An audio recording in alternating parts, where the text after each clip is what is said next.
Good morning, and to our friends joining us abroad, good evening. Welcome to Mirage Talks. For entrepreneurs, strategic thinking is an everyday part of life. So today, we touch on Pawn to a King, how chess can improve your daily business skills. We welcome Alon Mindlin, Chess International Master. Thank you so much for joining us today. Let's get started. Thank you very much. Just a second, share my screen.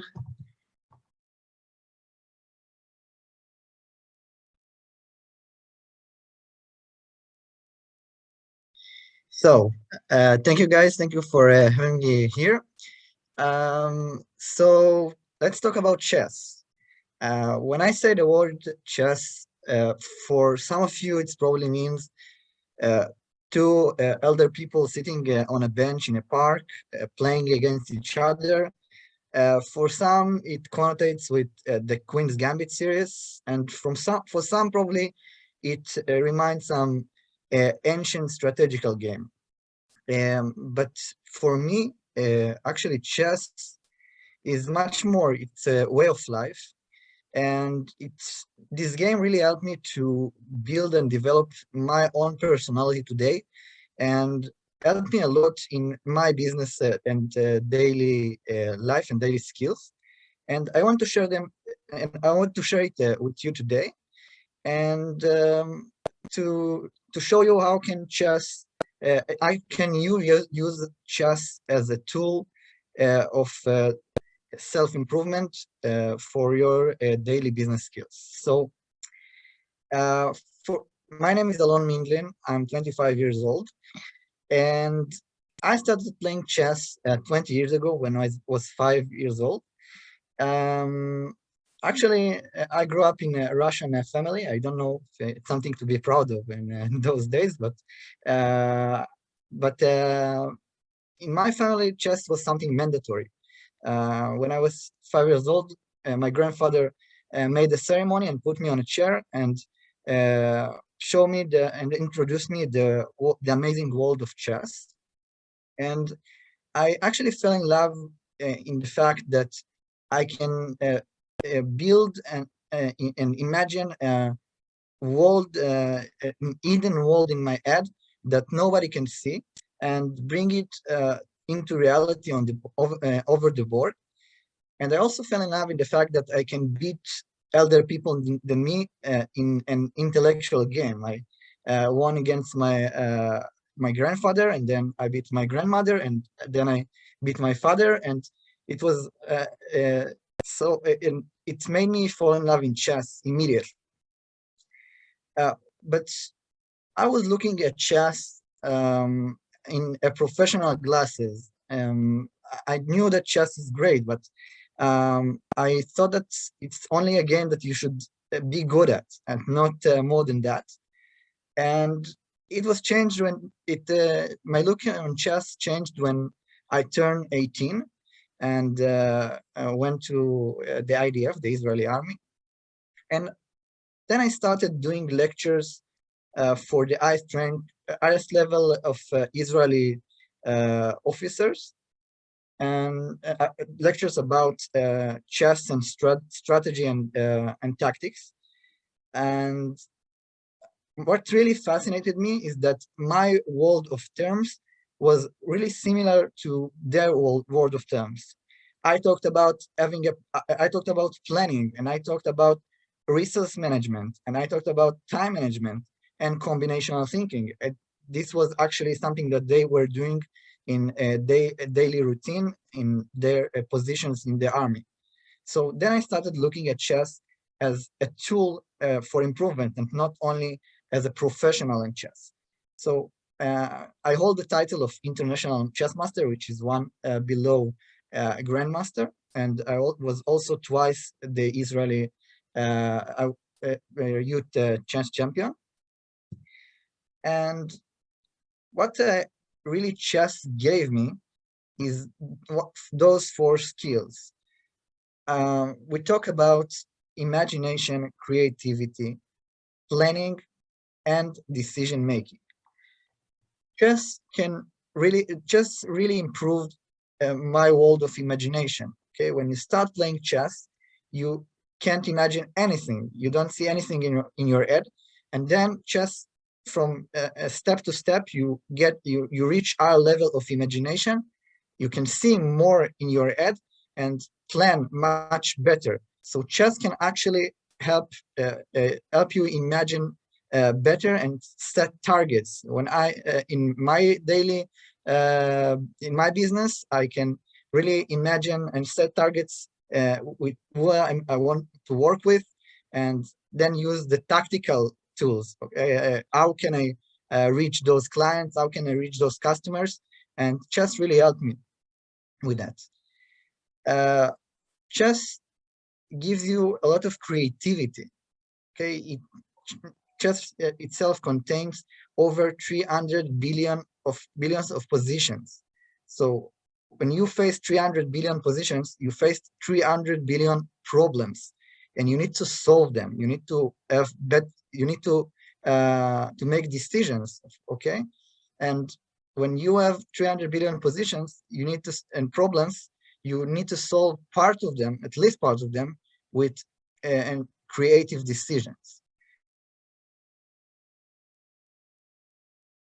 So chess can really help. Of course, chess is about decision making. Okay, in our daily routine, we have thousands of decisions, from the smallest one to the biggest one. Okay, from what clothes would I wear today? Will I wear today? Or, and till what what advertising strategy would I pick? So chess can really help you. What is better to practice in decision making than a game with 300 billion options? So when I wake up every day, I can tell you that I wake up to a new chess game. So it can really help you to develop those skills over 64 squares. So we talked about imagination and creativity and a lot of buzzwords, but actually chess contains a lot of wisdom, and it came from ancient cultures.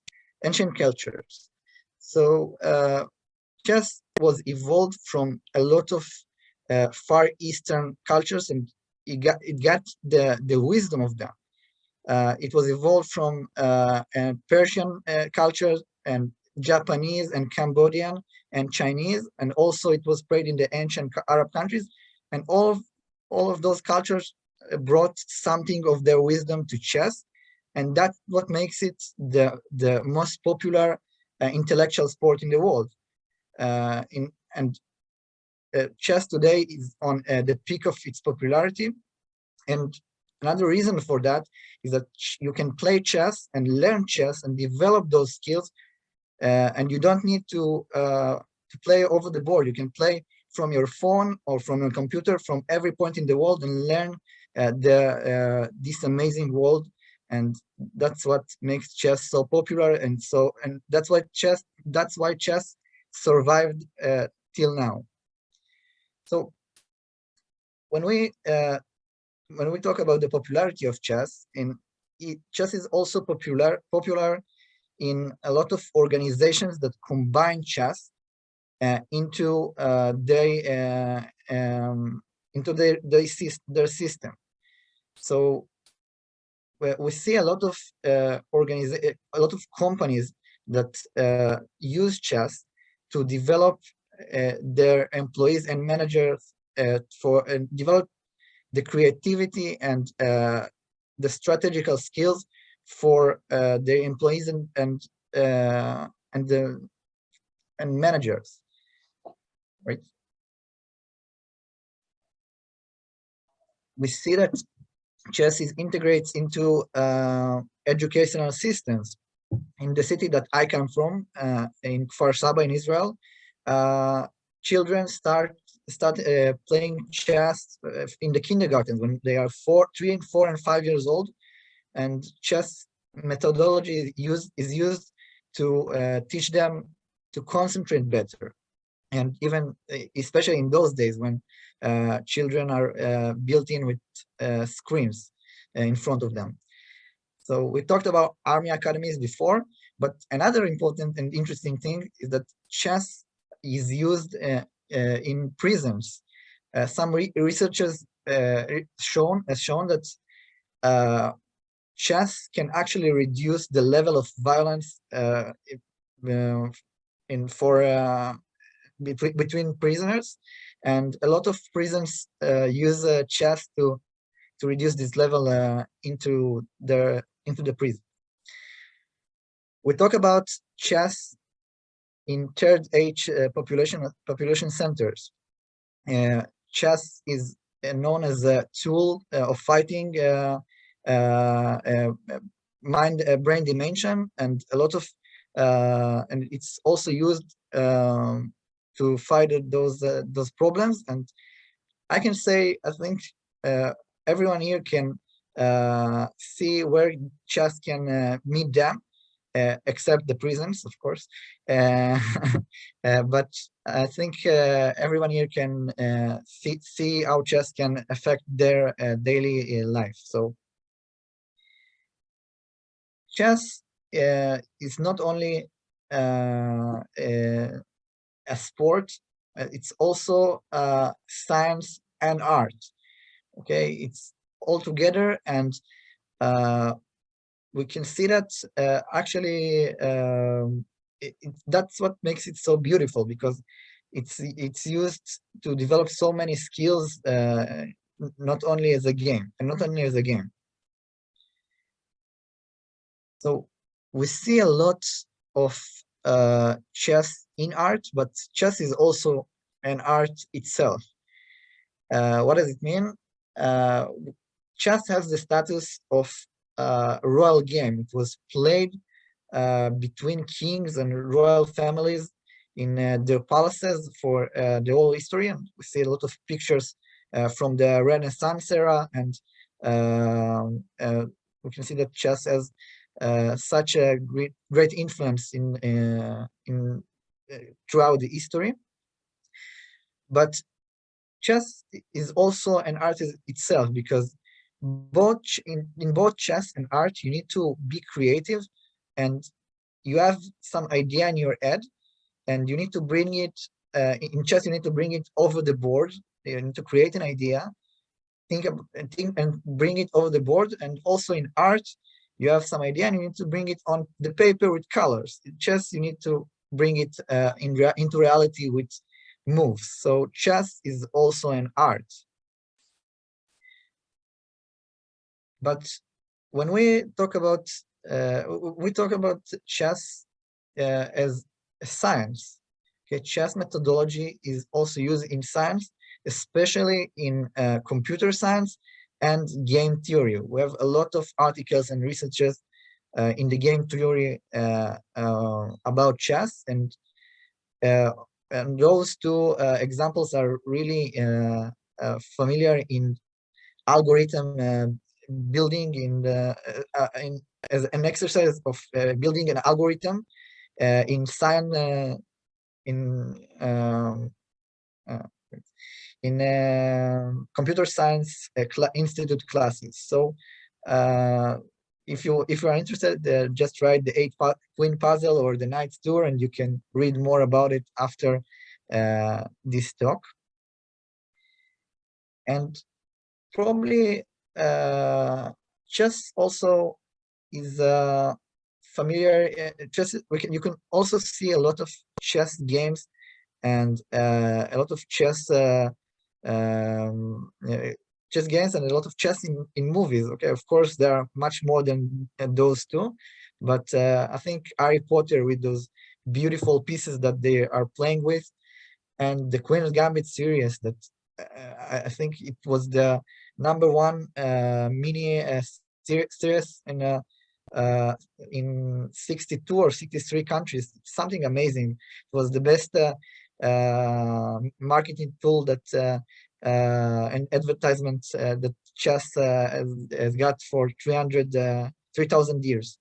So this woman, Beth Harmon, that you probably saw on Netflix, she is a very strong feminine figure, but also we can see that what really made people fall in love in the game of chess through the Queen's Gambit was the fact that you can actually see the personality of Beth brought into the chessboard. Okay, we can see her imagine chess pieces dancing on the ceiling, and we can see that she has an uncompromising character, and she brings it into the chessboard. And this reminds me the quote of Vladimir Kramnik. Vladimir Kramnik is one of the one of the strongest world champions. Actually, I think he still plays chess for over.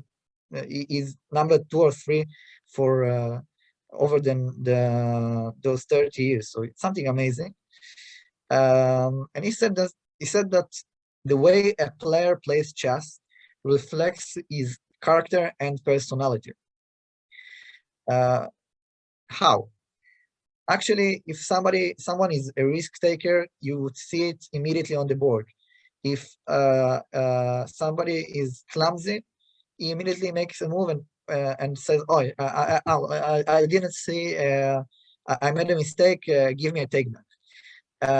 Or if somebody doesn't know how to manage their time, so you would see it immediately. And chess will punish you. Okay, you would lose the game, or chess will find a way to punish you over the board. But actually, there is a way to use chess to improve character. It's not only reflects the character. You can use the tool of chess to work on your. If you are impulsive, you can work on it with chess.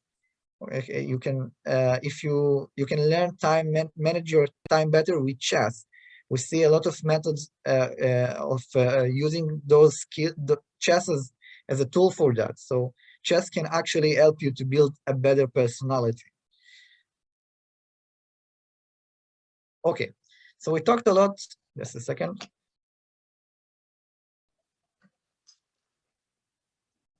We talked a lot about how chess can build a strong character, and we see a lot of chess players that are actually leaders, and a lot of leaders that actually use chess as a tool of improvement.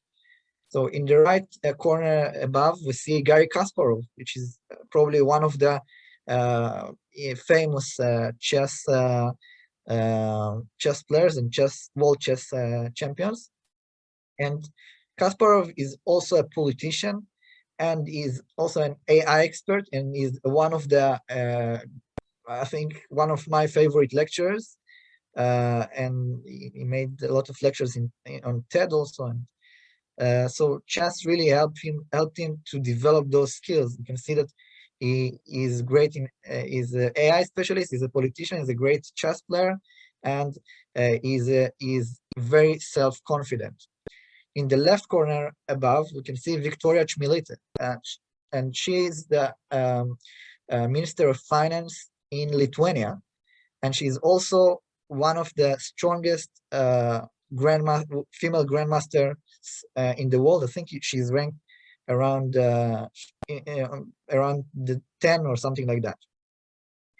So we see a lot of former Israeli prime ministers here, Benjamin Netanyahu, and below we see Menachem Begin plays against Yugoslavian ambassador in the 70s or the 80s.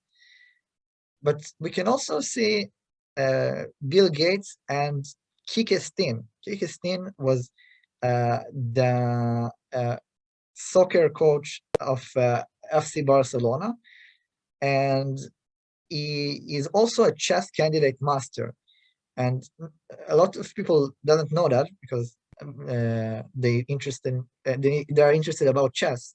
But he actually, what really interested me is the way he brought his tactical and strategical skills to manage one of the strongest football teams in the world. I'm sorry if there are Real Madrid fans here. So I'm sorry. I'm in the one part in this part of the football world.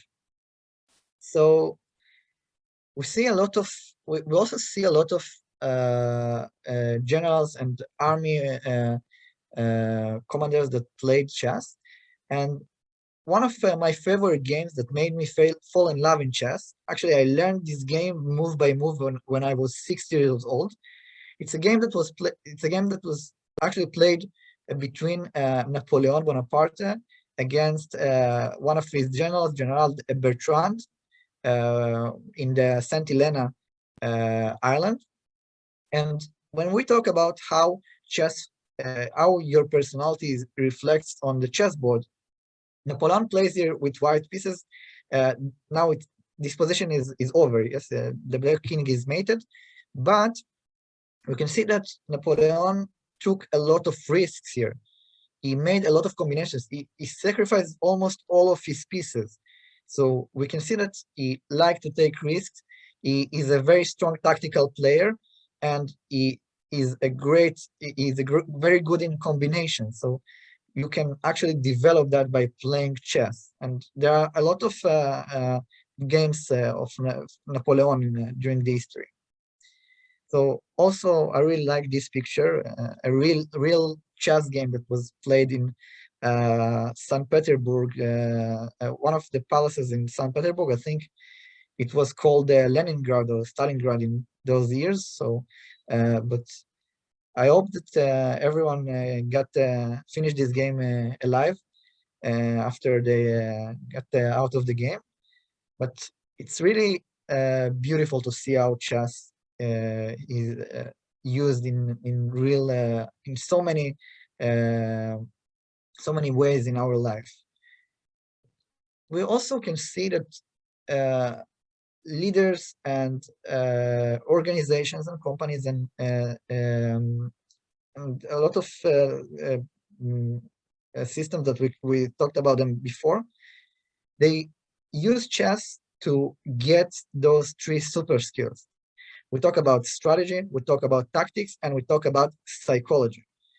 So chess is all about those three things, but they of course include a lot much more inside them. So when we talk about strategy, chess is, as we said, it's all about planning. When you play chess, you need to manage your risk. Should I go for the attack? Should I defend? Okay, chess has the amazing way to show you that you are wrong if you didn't manage your risks well. If you go for the attack when you are not prepared, you lose. I think it's something that can actually something that you can learn in your own life. Okay, in my life, I can always I can always examine risks for and what I can get. And also, as we said, chess is about resource management.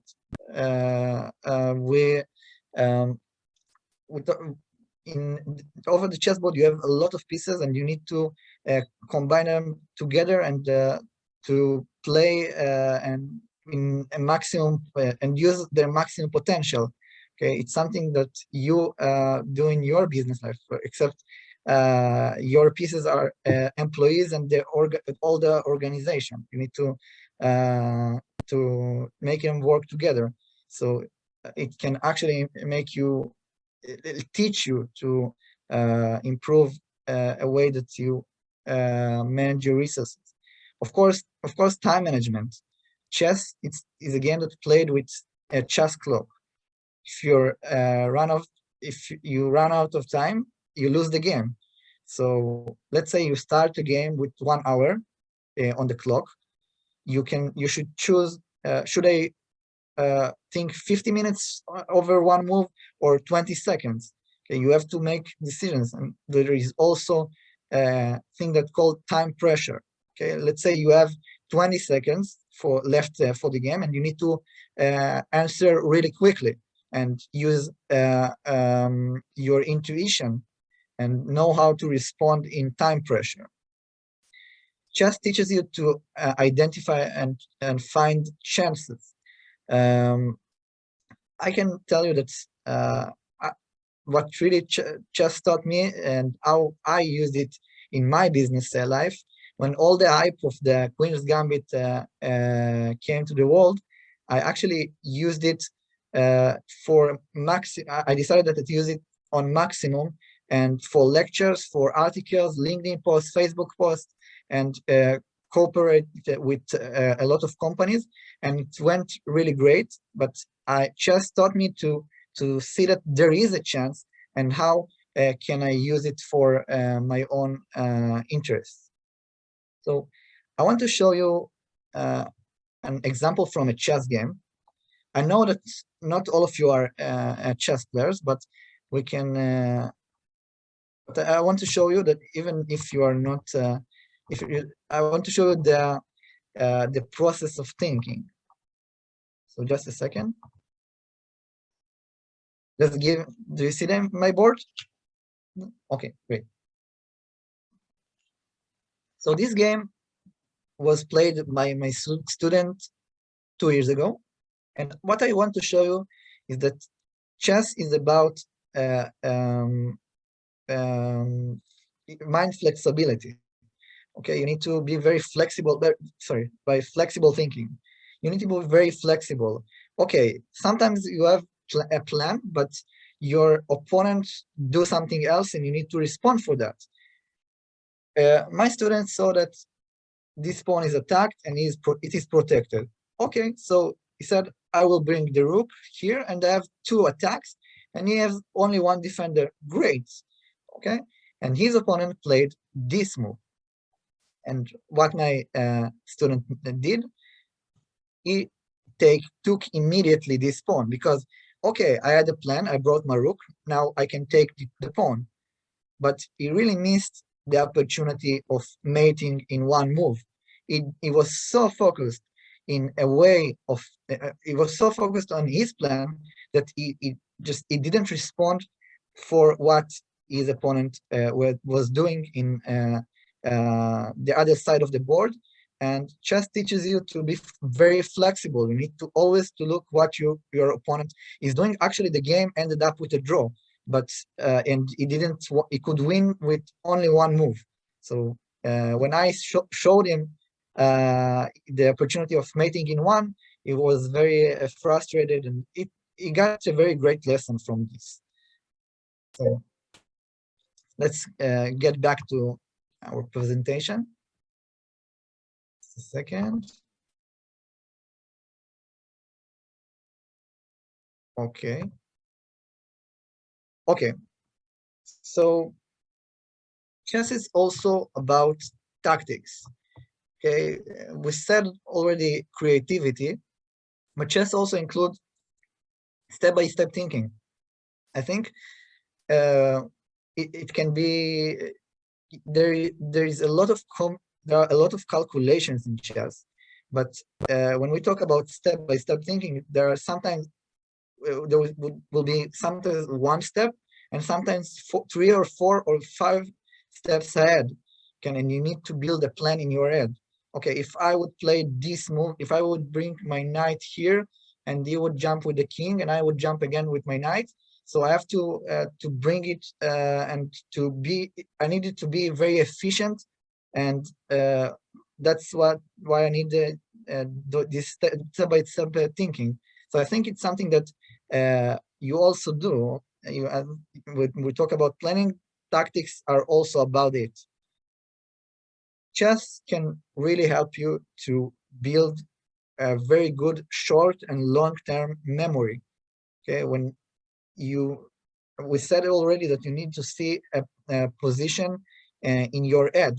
Okay, so you can't play before you think, and for playing you need to think at least one move ahead. So, but you need to see it in your mind, so in your head, and chess can help you to develop this. For when you start playing chess, we talk about pawn to a king. You start playing chess, you are a pawn. You see maybe one move, but after 2 or 3 or 4 months, you already see 3 or 4 moves ahead. Your memory got much better, so it can really it is really helpful. Uh, Chess is also about the ability of waiting for the right moment. If you are not prepared for a combination or for attack, so you would probably lose or your attack would fail. So in your world, if you are not prepared to do something, the preparation and the right moment can be very important in your companies and in your world.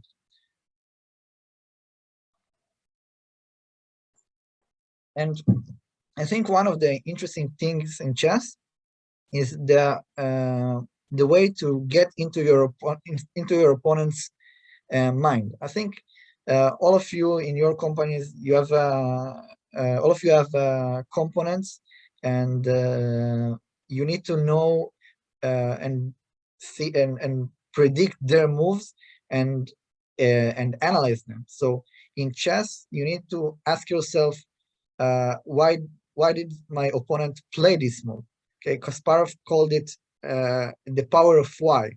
Why did my opponent play this move, and what is it good? Is it a threat? Is it a threat? Should I respond for that, or should I continue with my plan? But you need to understand why did he play his move, because he also wants to plan better, and he also wants to win against you. So I think one of my favorite quotes in chess is the Cubanian, the world champion from Cuba, named Jose Raul Capablanca. And he said, I see only one move ahead, but it is always the correct one. So it's something arrogant to say, but I think that is all you need to know, to do in your daily life. Yes, you need to see just one move ahead than your components and rivals and components, but it should be one move, one correct move. So chess helps you with that. So we see a lot of psychology in chess. I think there are hundreds of articles and researches that has been written about psychology in chess.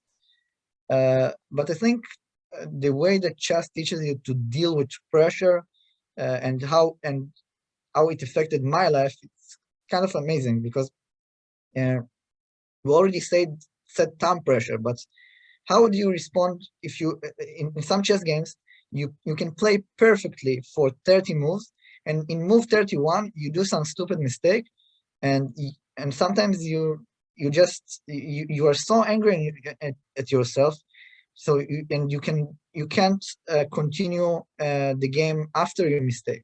So chess teaches you that even though you made a mistake, and even though you are in pressure now, you must stay calm, unless you just lose the game.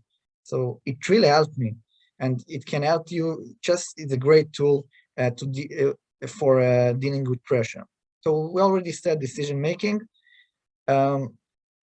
We talk about dealing with loss or win.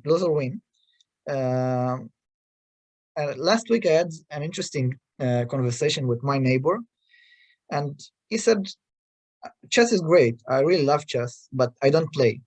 So I said, wow, what does it mean? And he said, I love chess. Chess is great, but I don't like to lose. You need to lose in chess to get better. And I think the lessons that chess can teach us, we must lose in chess and analyze those mistakes to get better and be very concrete in how we analyze our mistakes. So it teaches us to analyze after every game we play. And also chess teaches us to deal with wins. After we win, we can't feel like we are in the top of the world and that we're the best players in the world, because then we we would lose the next game for 100%. Chess also help you to build a better mental strength. Okay, when you, I can say that maybe it will scare you, but one of my toughest game in my chess career was a 7-hour game that was completely it was completely a draw. And after 7 hours, I made a mistake and I lost the game. And the day after, I felt terrible. And the day after, I should play another game. But what I really learned from it, that there is no way that I can feel terrible for 1 hour, for 2 hours, for 3 hours, but there is a day after, and I need to play. So that's actually what makes chess count as a sport, as a sport, because you need to be very mentally strong. You can also be very patient, but we understood that already. But let's talk about body language. You can actually see the correct moment, the right moment that your opponent made a mistake. Of course, in online games you can, but when you sit in front of somebody and he makes a mistake or he feels uncomfortable, you can read it on his body language. And there is also kind of aspects as poker in chess. Some players are bluffing, are playing fastly in lost positions or with big some in very high self-confidence, and you can read when your opponent is bluffing. So this is kind of the poker side of chess. So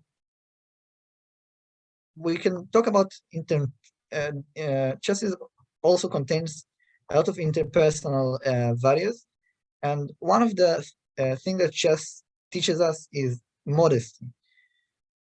When you start playing chess, when you come to a chess tournament, you face a lot of age groups. You can play with 50 years old businessman, but you can also meet a 7 years old child. And I can't say who is better. And if you look at your opponent and you feel that, oh, okay, he's a little boy, and I would probably find a way to trick him, you would probably lose or face a lot of troubles.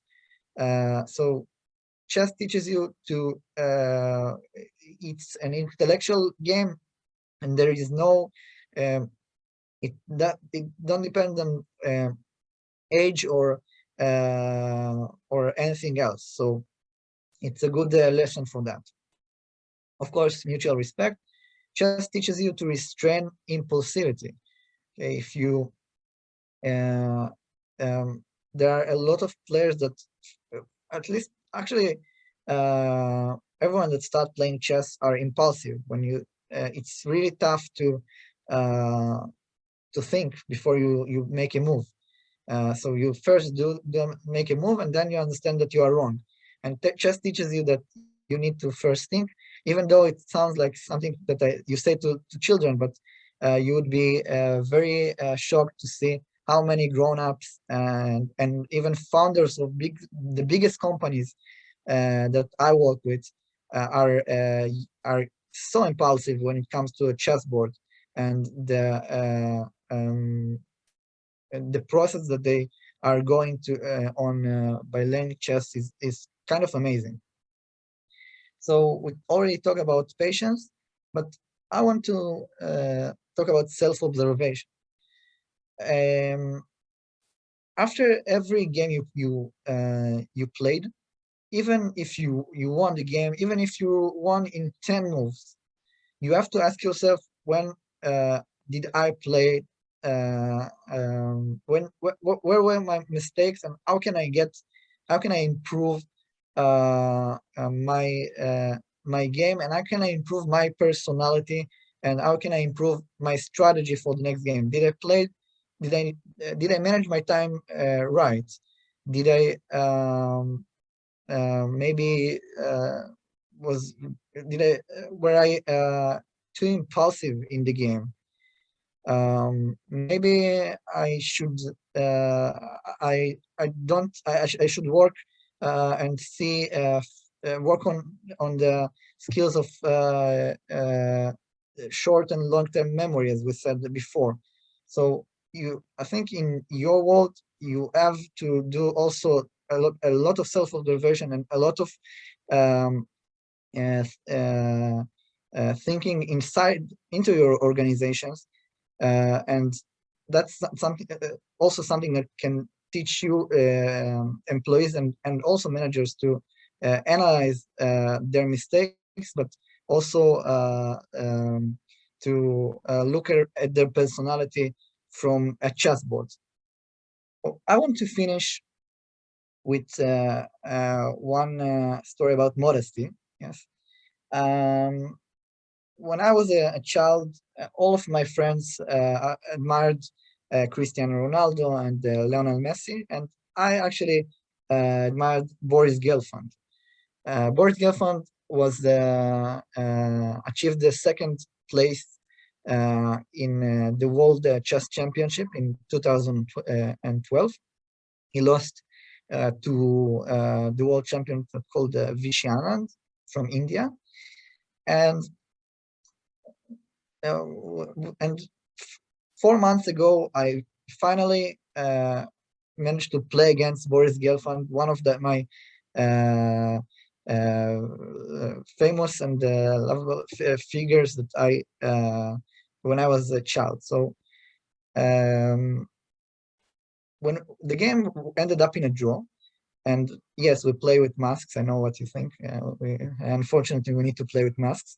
And when we finished the game, I could I was waiting for some response, as I don't know, he would probably doesn't respond for I wanted to talk with him about the game and analyze it, but I was waiting for some responses. I don't want to, or just something polite, and that he would go for some other place in the tournament. But he actually was very kind and talked to me about the way that first of all he said that I had a great game, and he talked with me about the mistakes I did and he did, and he gave me some advices for self-improvements in chess. So it's so amazing to see how chess gave him this modesty and also mutual respect. Even though I ranked over 1,000 of places below him in the world rank. So what I really want what I really want you to take from this talk is that please look at chess not only as a board with 64 squares. There is much more than that. Okay? Try to understand the psychology in it. Try to find the tactical motives that can help you in your daily life, and start and try to understand the strategy in it. And I hope it would reflect your daily life. And thank you very much. Those are my contact details. So thank you very much, guys. Now I have time for questions. Just a second. Thank you very much, Alon. And as he said, yes, let's start the Q&A portion. Okay. Just a second. Wait. Is there any... Alon, how are you doing? This is Eli. Alon, a quick question about chess as a game between a man and a computer. So I know that for many years, computers could not beat world champions, and today it's reverse. So where do you see it's going? Actually, there is a very great lecture of Kasparov about it on TED. I think that computers can never defeat human intuition and the pressure and the humanity in us. So I use computers not before the game. Of course, it's prohibited to use computers when the tournaments during the games, but we use computers to before the games to reach a better level to practice with the computer, but it cannot give you advice about intuition and how to make. There are a lot of aspects like putting pressure on your opponent, and before the game, when I play with somebody, I learn his weak side. So I would sometimes I would choose to play in some way that I attack his weaknesses. So the computer is just 0 1 0 1 0 1, and it cannot really it doesn't really know who is my opponent, and that's why I think chess would survive for all the time. Of course, computers are nowadays are much stronger. They're men, they're humans, but still. I think chess would be still interesting because as long as there are people, there would be mistakes, and that's what's so beautiful in it. Thank you.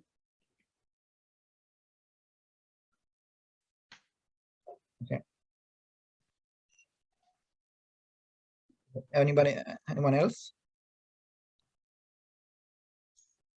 Hey, Alon, this is Gilan. Thanks for the presentation. Very interesting. I'd be curious, what's the best way to start playing chess? Okay, so actually, there is a site that's called this is called lichess.org. So this is a free site that actually teaches you the first steps, and there is, and includes great practice and exercises.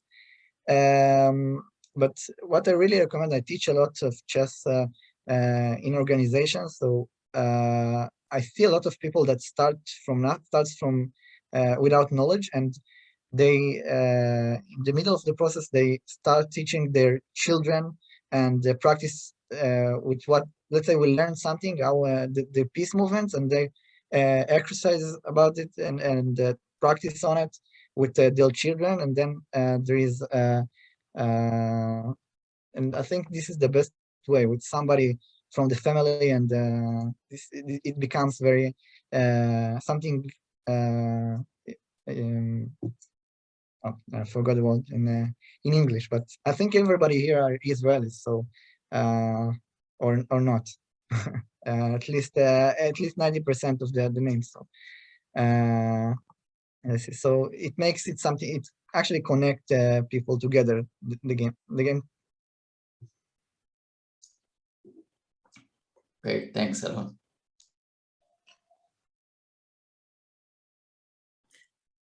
Alon, you had mentioned that a lot of companies are implementing chess games with their employees and such. How are they going about this? Can you elaborate on that? Can you just answer a question on the chat? So can you please repeat? Oh, of course. So you said a lot of organizations, heads of companies, are using chess, for their managers to implement it within their companies. How are they going about doing this? How are they doing this? Okay, so we build a plan and syllabus for beginners and advanced players, because there should be a few levels of knowledge, but then we build a syllabus of 12 or 24 meetings that include, and every meeting includes, let's say we talk about using the elimination method, or a lesson about exercising on short and long-term memory. So we build a syllabus that every lesson or every 2 lessons are about one of those skills, and we talk about these skills through chess. So we don't really learn the game itself. That's great. And what is the outcome? Like, are this, so you're saying between 12 and 24 sessions with the managers? What is the, like, are you able to track the progress after something of this sort? Yeah, as I said, let's take the imagination part, or long-term thinking. So as I said, you start as a pawn. You don't see. Let's start beginner. Let's take beginner player that doesn't know anything. He is not able to see anything in his head. So after even 4 or 5 meetings, he's already able to reach a memory of 3 or 4 moves ahead. Of course, this is the basic level, but it's not so easy to reach this level to reach this level when you don't know anything. So this is the strongest progress that I see.